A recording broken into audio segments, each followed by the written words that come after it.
आपको क्या लगता है, आपको क्या महसूस होता है कि भागलपुर में एयरपोर्ट किन कारणों से अब तक नहीं बन पाया? हवाई अड्डा का ना होना या हवाई अड्डा की शुरुआत ना होना, इसकी कितनी भागलपुर में एयरपोर्ट ना होने की वजह से कितनी कमी महसूस होती है? यहाँ क्यों आए हैं? आपको ऐसा क्या खास नज़र आया जो आप अभी यहाँ पर आए? किसकी गलती मानते हैं? क्या आप सरकार की गलती मानते हैं? किसकी गलती आपको लगती है कि अब तक भागलपुर में हवाई सेवा शुरू नहीं हो पाई है? नमस्कार, आप देख रहे हैं प्रिय प्रभात और मैं हूँ आपके साथ अर्पिता।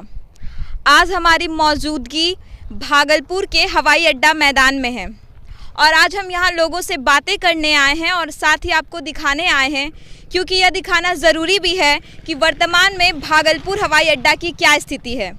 तो आइए बिना इधर उधर की बातें किए चलते हैं हम लोगों के पास और उनसे बातें करते हैं और उन्हीं से जानते हैं कि किन किन समस्याओं के कारण अब तक भागलपुर में हवाई अड्डा की शुरुआत नहीं हो पाई है। क्या खास नज़र आया जो आप यहाँ हवाई अड्डा पर आए हैं? अभी यहाँ हवाई सेवा चालू नहीं है, तो यहाँ अभी हम लोग गाड़ी सीखते हैं। अच्छा। तो इसीलिए आ गए अभी सीखने के लिए। गाड़ी सीखने?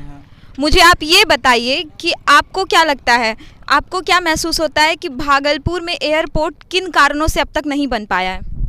एक रनवे छोटा है, यहाँ लोग जैसे अभी बाउंड्री बना दिया जाएगा, फिर तोड़ करके फिर यहाँ सीखने लगेंगे। पीछे घर बने हुए हैं, अब उन्हें पहले हटाया जाएगा तब यहाँ प्लेन आ सकता है। एक बार शुरू किया गया था लेकिन फिर यहीं पे गाय भैंस सब दौड़ते रहते हैं तो उतर भी नहीं पाया उसकी वजह से। भागलपुर में एयरपोर्ट ना होने की वजह से कितनी कमी महसूस होती है आपको? मैं जैसे नोएडा में पढ़ता हूँ, तो मुझे अगर जाना रहेगा तो पहले मुझे पटना जाना पड़ेगा प्लेन पकड़ने के लिए, तो बहुत डिस्टेंस पड़ जाता है, 6 घंटा फिर भी मुझे सफ़र करना ही पड़ेगा। तो वही दिक्कत है। अगर यहाँ से चालू हो जाएगी तो मैं यहीं से चला जाऊँगा दिल्ली। आपका नाम? प्रशांत। आप हमें बताइए, आप यहाँ किस वजह से आए हैं? आपको यहाँ पर ऐसा क्या खास लगता है जो आप अभी यहाँ पर आए हुए हैं? एक्चुअली खास मैम कुछ है नहीं यहाँ पर। एक तो लोग खुला एरिया है तो बहुत कोई भी बाउंड्री नहीं है तो लोग ऐसे ही घुस जाते हैं और यूज़ करते रहते हैं उसको। एक प्रॉपर एयरपोर्ट होना चाहिए यहाँ पर। छोटा अगर रनवे छोटा है तो ठीक है, आप 20 सीटर ही आप जो भी प्लेन है आप उसकी सुविधा करें आप यहाँ पर। और बहुत सारी परेशानी होती है मैम हर चीज़ के लिए यहाँ पे। एक तो कोई बिज़नेस ऑर्गेनाइजेशन वगैरह भी कुछ आईटी हब वगैरह भी नहीं है, इस वजह से कोई यहाँ पे कुछ प्रॉपर कोई रह सकता है यहाँ पे। तो इस वजह से यहाँ पे बहुत चीज़ों का दिक्कत होता है। भागलपुर में एयरपोर्ट का ना होना आपको कितनी बड़ी कमी महसूस होती है? मैम एयरपोर्ट तो नहीं है, ये तो बहुत बड़ा इशू है एक तो यहाँ का, क्योंकि ऑलमोस्ट जब भी ट्रेन वगैरह बंद हो जाता है या कुछ भी तो लोग सोचते हैं कि चलो फ्लाइट अगर रहता तो तुरंत हम लोग पहुँच जाते कम टाइम में ही। तो ये तो है एक तो। आपको क्या लगता है किन की गलतियों के कारण अब तक भागलपुर में हवाई सेवा शुरू नहीं हो पाई है? मैम गलती तो आई थिंक बहुत सारे मैम पॉलिटिकल इशू भी हो जाती है, क्योंकि होता क्या है कि मैम बहुत सारे नेता लोग होते हैं कि वादा करके चले जाते हैं बट होता कुछ भी नहीं है मैम। बहुत बार मुद्दे को उठाया भी जाता है बट कहाँ अटक जाता है कुछ पता ही नहीं चलता। आज से नहीं, बहुत सालों से भागलपुर वालों के लिए एयरपोर्ट की मांग हो रही है बट अभी तक कोई भी बात आगे बढ़ ही नहीं रहा है, कुछ भी नहीं। तो आप इसमें किसकी गलती मानते हैं? क्या आप सरकार की गलती मानते हैं? किसकी गलती आपको लगती है कि अब तक भागलपुर में हवाई सेवा शुरू नहीं हो पाई है? मैम गलती तो मैम सरकार की थोड़ी सी तो है मैम। ध्यान बिल्कुल ही नहीं दिया जाता है यहाँ पर, क्योंकि एक तो ऑब्वियसली मैम ध्यान नहीं देता है तो ऑब्वियसली मैम इसको पब्लिकली पूरा यूज़ करते हैं लोग। गायब है, आप देख ही रहे हैं यहाँ पर कोई भी तरह का भी बाउंड्री है नहीं। तो गलती मैम है, गवर्नमेंट की भी गलती है इसमें। आपका नाम? उत्सव कुमार। आप अभी यहाँ क्यों आए हैं? आपको ऐसा क्या खास नज़र आया जो आप अभी यहाँ पर आए हुए हैं? कुछ खास तो ऐसा कुछ नज़र नहीं आ रहा है, क्योंकि ये भागलपुर का एयरपोर्ट है और एयरपोर्ट पे कोई साधन नहीं है। बस ऐसा है कि यहाँ पे रनवे है, रनवे पे आदमी अपना कार सीखना हो, बाइक सीखना हो तो आदमी लेके आते हैं और यहाँ पे विजिट कर लेके चले जाते हैं। ये एयरपोर्ट के नाम पे बस एक खुला मैदान है और कुछ भी नहीं।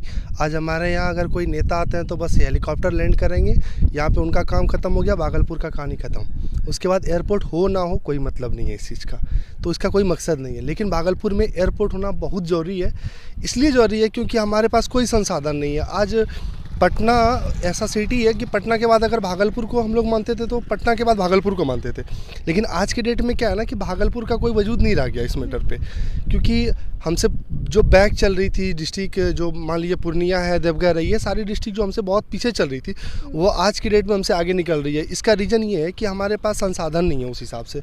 आज हमारे यहाँ पे संसाधन होना चाहिए, हमारे यहाँ पे एयरपोर्ट होना चाहिए, जिससे क्या होता है कि यहाँ पे आवागमन ज़्यादा अच्छा होगा, तो ये बहुत ज़रूरी है भागलपुर के लिए। आपको भागलपुर में हवाई अड्डा का ना होना या हवाई अड्डा की शुरुआत ना होना, इसकी कितनी कमी महसूस होती है? ये तो समझिए एक मैं विकलांग हो गया और हमको बैसाखी चाहिए, बस ये वाला हो गया है भावना हमारे पास, क्योंकि हमारे पास बहुत ज़रूरी है। आज हम लोगों को अगर कहीं जाने का सुविधा चाहिए, हमें अगर 2 घंटे में पहुंचना है, या कोई भी पेशेंट को अगर 2 घंटे में कहीं पहुंचना है, उसके पास टाइम नहीं है, तो वो क्या है, वो नहीं पहुंच पाएगा, वो बीच में ही अटक जाएगा और वो राम को प्यारे हो जाएंगे। फिर आपको क्या लगता है लोगों को कितनी कठिनाइयों का सामना करना पड़ रहा है अब तक एयरपोर्ट की शुरुआत ना होने की वजह से? बहुत ज़्यादा, इसके बारे में क्या ही बोलेंगे, क्योंकि ये तो हम बताइए कि ये बैसाखी ही है जस्ट लाइक, क्योंकि अभी हमको यहाँ से अगर दिल्ली जाना हो तो यहाँ से पहले हम पटना जाएंगे और पटना के बाद हम लोग दिल्ली जाना या फिर कोलकाता जाना है, तो हमारे पास कोई सुविधा नहीं है, डायरेक्ट हमको यहाँ से पटना। अभी अगर मान लीजिए, अगर वर्तमान में माना जाए तो देवघर हमारे बहुत पीछे चल रहे थे। देवघर जो पूरा स्टेट है झारखंड का, वो हम लोगों से, बिहार से बहुत पीछे चल रहा था, लेकिन आज की डेट में क्या है कि हर एक जगह से हम देख रहे हैं कि झारखंड सबसे आगे चल रही है, क्योंकि वहाँ की जो नेता है, नेता बहुत ही अच्छा काम है, वो काम को लेके बहुत ही ज़्यादा इच्छुक है कि नहीं हमारे शहर को डेवलप करना, लेकिन हमारे भागलपुर के जो नेता है वो इस मैटर पे बात ही नहीं करते। आपको क्या लगता है किन कारणों से अब तक भागलपुर में हवाई सेवा की शुरुआत नहीं हो पाई है? इसमें तो हम ज़्यादा कुछ तो जानते नहीं है इस मैटर पे, क्योंकि हम तो एक आम पब्लिक हैं, हमारे पास ये साधन नहीं है कि हम लोग जान पाए कि किस मैटर पे क्यों नहीं हो पा रहा है, ये चीज़ के बारे में हमको नॉलेज नहीं है, लेकिन होना बहुत ज़रूरी है, ये बता सकते हैं। आपका नाम? अमन कुमार, मैं कैप्टन TMT सरिया से बिलोंग करता हूँ, मैं मार्केटिंग का काम देखता हूँ। धन्यवाद।